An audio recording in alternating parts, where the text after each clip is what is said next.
Lionel Messi একটি স্বপ্ন ও একটি আবেগের নাম।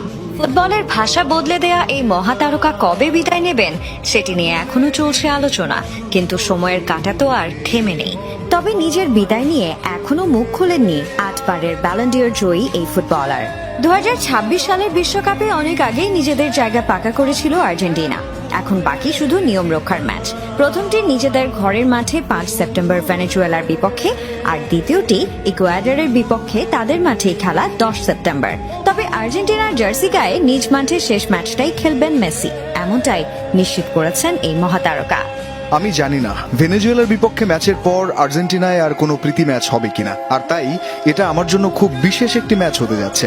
আমার স্ত্রী, সন্তান, ভাই, বাবা মা সহ পুরো পরিবার এই ম্যাচে উপস্থিত থাকবে।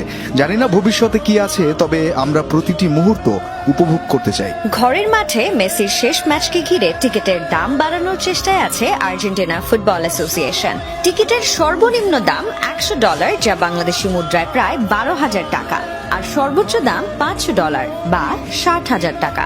অঘোষিত বিদায়ের ইঙ্গিত হিসেবেই ধরা হচ্ছে ভেনেজুয়েলার বিপক্ষে ম্যাচটিকে, যেখানে শেষবারের মতো আকাশি সাদা জার্সিতে মাঠে নামবেন মেসি, আর গ্যালারি মুখরিত থাকবে মেসি মেসি জয়ধ্বনিতে।